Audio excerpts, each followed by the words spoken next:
everyone. I'm Dr. Al Freeman, the Associate Director of LCMS School Ministry. Thank you for joining us today for our inaugural Finance Friday. It's a project that we have going on, as you know, through January. So once a month, we will be doing the Finance Friday sessions. So we're very excited to kick this off. We look forward to spending time with all of you and sharing some items, but most importantly, also allowing you to ask questions and to converse with us and one another in regards to finances, school budgeting, and so on. We are blessed to have in the room with us today Grant Maynor, and Grant's waving over there. Grant is an accountant with LCMS Ministry in St. Louis, working in the accounting division, and prior to that, spent time, is it Church Source? Was that Church Shield? Church Shield, doing accounting work for them, and specifically really working with churches and pastors to understand budgets and accounting and the processes. So he brings several years of experience with that as a process. And we have Will Van. Will is our manager of technology and other items is determined, or however that line reads, probably at the bottom. Yeah. What's the rest of your title, Will? Open blank right there? No. Yes, exactly. Online support and services manager. So I'm responsible for a lot of the social media accounts, websites, all the fun stuff. And also, if you have any thoughts of resources that we could possibly develop and help with, let us know. We can let Will know or mention that on the school ministry Facebook channel and so on. Let's get started this morning in prayer, and then I'm going to turn it over to Grant to spend some time with you. Let us pray. Heavenly Father, we give you thanks for this wonderful and glorious day, for your school ministries spread throughout the United States and the world as they do your work and spread your precious gospel message. Be with us as we talk budgeting and finance, as we learn and grow, and as we are good stewards and become even better stewards with all the wonderful blessings that you've given to us all. Be with us in all that we do, and be with everyone gathered here as they go about your work each and every day to bring that gospel message as we go and make disciples for life. In your son's name we pray. Amen. Amen. Grant, lead us through the first section here. All right. Good morning, everybody. It's finally Finance Friday. We're all happy to be here, nice and chipper. So I'm going to share my screen real quick here. We're going to start with the basics. Some of you guys might know some of these things, some might not, but we're just going to start from the very bottom. So these are... Yeah, and I think let me just jump in a second, Grant. Our objective here is really to be basic, but then as we need to, we can go beyond that. Mm-hmm. But it's really a discovery process on our part. And I should say that, this first session, really talking about income statements and some of the terms, realizing that all of you have your budgets created and you're working on those this school year. So we'll talk about those. Next session, really hitting on the budget itself, because you should be preparing for it already come October. Here's some terms and definitions that we've talked up and decided these were good things to cover. So we're just going to go on the list here and just kind of talk through these. An asset is a resource with economic value that an individual, corporation, or country owns and controls with the expectation that will provide a future benefit. So assets can be anything from, the desks in your classrooms to your textbooks to the sporting equipment you use for gym class, computers, any science lab gear that you have. These are all defined as assets, and they provide a value to your school. And so they will be reflected on the balance sheet, as you'll see in a couple of minutes, as an asset, as something that's providing value to your school. On the flip side of that is a liability, and that's something that a person or company owes, usually a sum of money, liabilities that are settled over time through the transfer of economic benefits, money, goods, or services. So, if you have any outstanding bills you need to pay, a mortgage on your school building, those kind of things are liabilities, and those are detracting from the value of your school overall, and it will be reflected on the balance sheet as such. And while we're talking about assets and liabilities, we're going to jump over to our balance sheet here. So a balance sheet is designed to give you a snapshot of the finances and organizational health of your school on any given day or time period. And so at a quick glance, you can see, okay, my total assets add up to this amount. These are sample numbers that I've put in so we can have figures there so you can see what it looks like. So you can see that you've got this much in cash in your bank accounts, and then various other categories. Each school is going to have different categories in their assets and liabilities because every school is individual. And so you'll keep track of different things on a school by school basis. But it's nice to be able to look at a balance sheet and say, hey, this is how much worth my school has right now in assets in all these different categories like classroom furniture. We have $75,000 worth of classroom furniture right now, and that you can make decisions based on, do we need more, do we need less, based on your students and your expenses and revenue, which we will get to in a couple of minutes.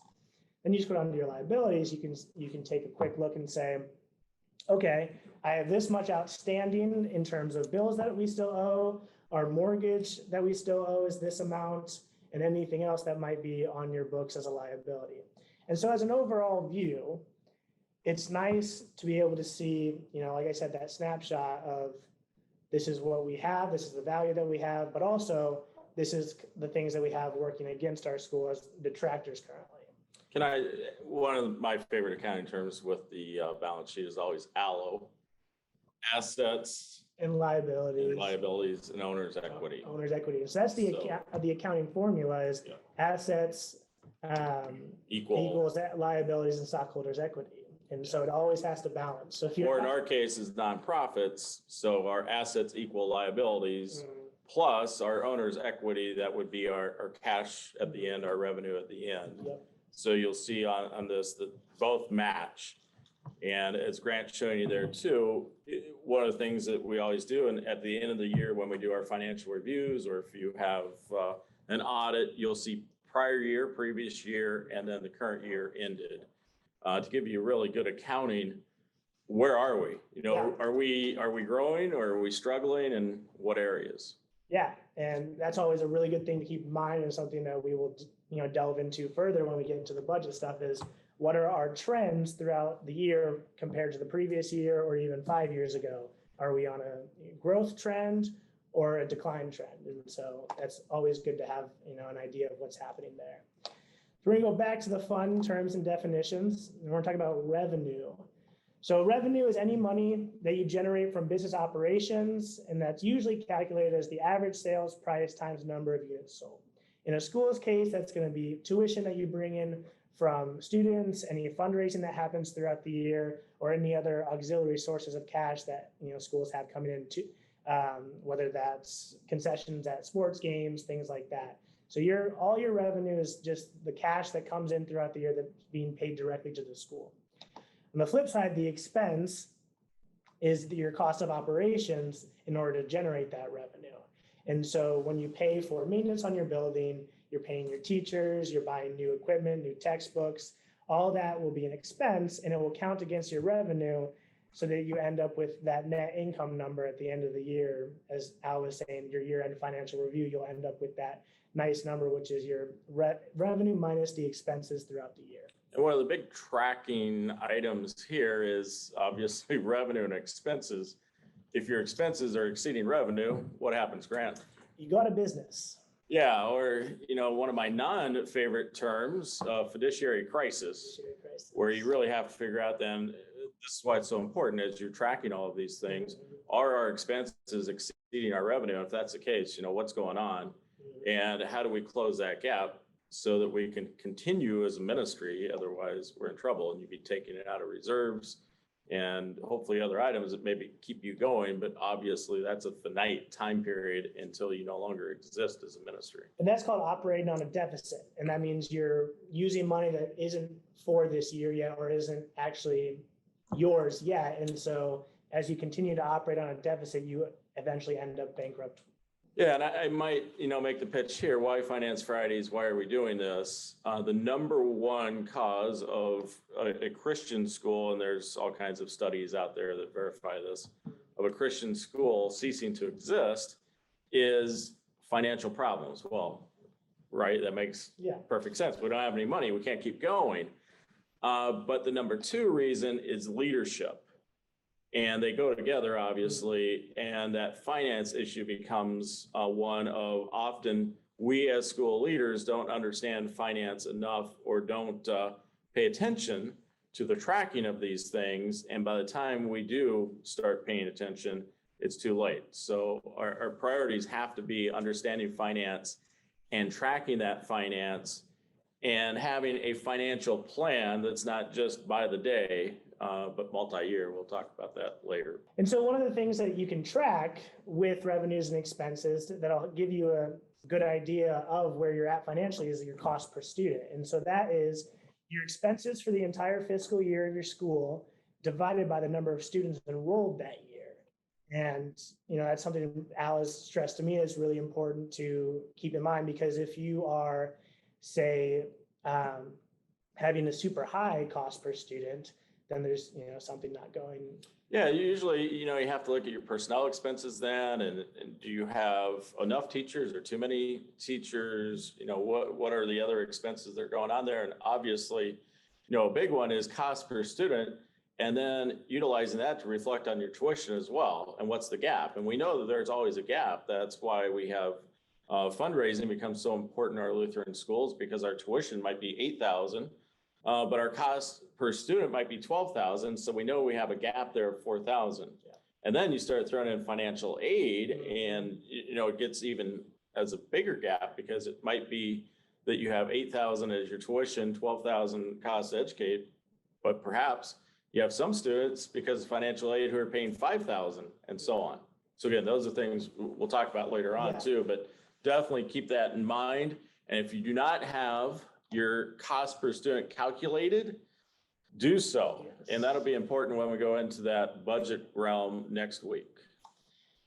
Yeah, and so we got a couple more terms that we will dive into here at the end that are going to apply more to next month, which is the budget. And as always, guys, feel free to reach out to school ministry and with any questions you might have between sessions or after sessions. More than happy to answer those questions that you guys might have. But for now, we're going to jump over to the income statement, which is also all financial reports are nice snapshots of your organizational health. The income statement's a little different because we're dealing with the revenue and the expense in its most basic form. So on an income statement with the revenue, you will see exactly how much money you're bringing in for each category that you might have on your specific income statement. So whether that's tuition, donations, any grant revenue that you might bring in, although Al likes to say that grant revenue is not, the best thing. I always say don't count on it as a Lutheran school. Grants are very difficult to get and receive, and a lot of times the hours you put in can generate greater revenue elsewhere in terms of fundraising and other things.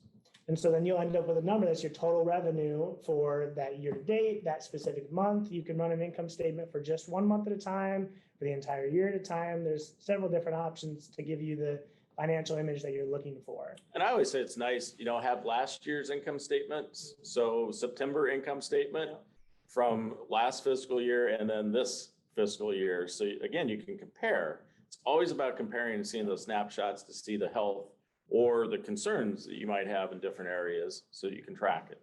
Yeah, the biggest thing that I've always stressed in my previous job with a client, when I was working client-based, is that knowing where you were and knowing where you're at so you can know where you're going. Because if you don't know what your financial picture was the last year, last 5 years, and if you can't compare that to what your financial picture is this year, you won't be able to accurately predict what's going to happen next year. So then you can make appropriate decisions. If you have that, really nice projection of next year's budget, then you can make better informed decisions on personnel, how many students you can have, any equipment that you want to buy. So it's always good to make sure that you have that comparison and that projection. So then we'll go down to the expenses, and whatever expenses you choose to have on your income statement, whatever categories that you want to hit, you'll be able to see exactly how much money that you've spent on each area. And if you have a working budget that you're operating with throughout the year, you'll be able to pair this with that budget and see, okay, how much money do we have left to spend on art this year? And how much money do we have left to spend on physical education this year? And well, and Grant, you hit on the areas. And by the way, your revenue categories might be different, your expense categories might be different, so we just tried to take a typical Lutheran school. But I always think it's good to work with your teachers, because a lot of times teachers don't understand the budget either and what you're doing and what's going on. So they may not understand that, look, you've spent already this year 80% of your budget. Yep. So keep that in mind as you're looking at other items that you might want to expense, or field trip you might want to take, or art supplies you want to buy, or whatever else. Yeah. And Involve them in the process there. in your experience, the 70+ years experience you have with Lutheran schools, Well, not 80, yes. is there a period of the budget that you see typically has more expenses and revenue? Yeah, I mean, there's always, your large expenses are always going to be personnel expense, obviously. A lot of times in Lutheran schools, we talk about personnel expenses being about 85% of your budget, which makes sense, salary and benefits and so on. If it creeps above that, again, that's a number to pay attention to and can signal some concerns. If you're going below that, down to 70%, you might be thinking, are salaries right, or benefits good enough? What's going on there? Do we have enough teachers? What's happening? Athletics, and I'm coming from a high school background, so our athletic budget was significant. Yeah. And that was always an area that we had to fundraise in a big way to make up for that gap. So most definitely. And then your budget here, your program expenses, they have to meet with your ministry philosophy and your overall goals. So as you're looking at a school, your budget will show what your vision and ministry mission is all about, because where the funds are will give you a picture of here's our priorities and what's going on and how we intertwine ministry in those. Yeah. And that's one of the great things about a budget is, like I keep saying, financial reports are a snapshot, but a budget, especially, you're planning for an entire year. And so you're able to say, this is what we want to do this year, and let's try and stick to it. And so it gives you guidelines for how you spend your money throughout the year if you're trying your best to stick to a budget. And so personnel expenses is one of the terms that we were going to cover in regards to budget, the budget sessions we're having the next 3 months, I believe. And so another one of those is your empty seat cost. And so that's your, what is your minimum number of students that you need to cover classroom expenses? What's the optimal number of students to cover those classroom expenses? And then what is your max number of empty seats that you can have in a classroom without increasing expenses? Yeah, so I had an awesome business guy. I'll give a shout out to John Hanley, who was outstanding. One of the things I asked him is give me a breakdown of every classroom that we have and tell me the personnel expense for that teacher, the salary and the benefits. We went as much to figure out how much it costs to run the lights in that classroom and each light bulb and so on. You obviously don't need to go to that path. But we knew that our classrooms, basically, we could have 25 students in a classroom. How many times are we running that classroom? How many courses is that teacher teaching? And what is our empty seat cost? So if we have 16 kids in that class and we can have 25, we know we have 9 empty seats. Well, that's revenue that's left on the table. So what are we doing about it?